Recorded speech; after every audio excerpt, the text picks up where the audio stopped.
माया भन्ने एउटा स्त्री सहरबाट केही टाढाको गाउँमा बस्दै आएकी थिइन्।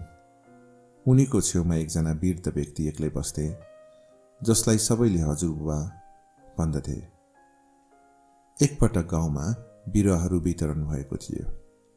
विभिन्न किसिमका सुन्दर हरियो बिरुवाहरू थिए।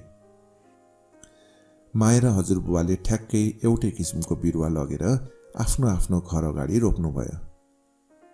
मायाले बिरुवालाई धेरै हेरचाह गरिन्। दिनमा पटक पटक पानी हाल्ने, बेला बेलामा मल हालेर र सबै किसिमका कीटनाशक औषधि प्रयोग गरेर उनले आफ्नो बिरुवालाई राम्रोसँग हुर्काउन प्रयास गरिन्। अर्कोतर्फ हजुरबुवा पनि आफ्नो बिरुवाको हेरचाह गर्नुहुन्थ्यो। तर मायाको तुलनामा उहाँ अलि लापरवाह हुनुहुन्थ्यो। दिनमा एकपटक पानी मात्र हाल्ने, मल लगाउन र विषादी लगाउनमा लापरवाही हुनुहुन्थ्यो। समय बित्दै गयो। दुवै बिरुवा बढ्यो। मायाको बोट हरियो र सुन्दर थियो। अर्कोतर्फ हजुरबुवाको बिरुवा अझै राम्रो आकारमा बढ्न सकेको थिएन। यो देखेर मायालाई बिरुवाको ज्ञान र तिनको हेरचाह गर्ने कुरामा धेरै गर्व गर्यो।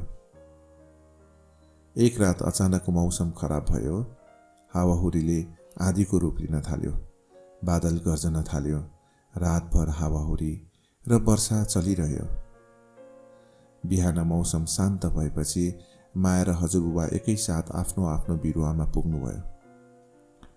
तर मायाको बिरुवा जमिनबाट उखलिएको थियो, तर हजुरबुबाको बिरुवा अलिकति मात्र एकातिर झुकेको थियो।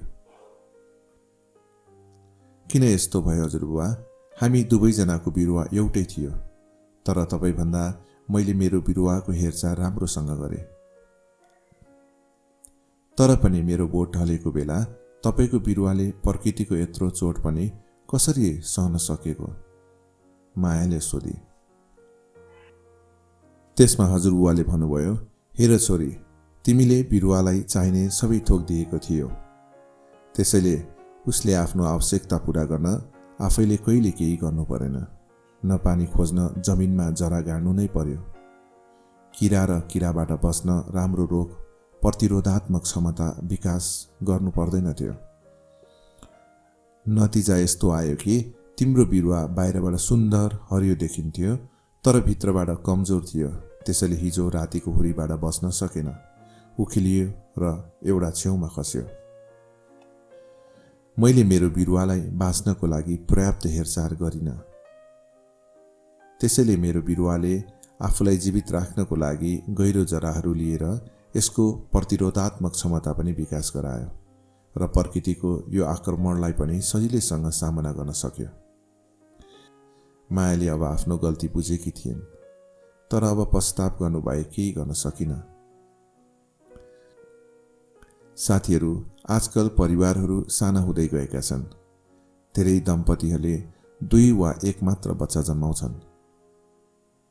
यस्तो अवस्थामा बालबालिकाको हेरचाहमा अभिभावकले उनीहरूलाई यति धेरै लाड माया गर्छन् कि बच्चाले आफै हुर्कने र चुनौतीको सामना गर्ने मौका पाउँदैनन्।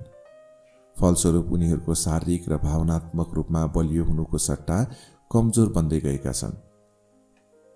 बच्चा हुर्काउनु र बिरुवाको हेरचाह गर्नुमा धेरै समानताहरू छन्। यदि यसरी छोडियो भने बच्चा र बिरुवा दुवै बिग्रन्छ र यदि तिनीहरूले आवश्यकता भन्दा बढी हेरचाह गरे भने तिनीहरू कमजोर हुन्छन्। त्यसैले अभिभावकहरूको रूपमा हामीले सही सन्तुलन राख्नु महत्त्वपूर्ण हुन्छ।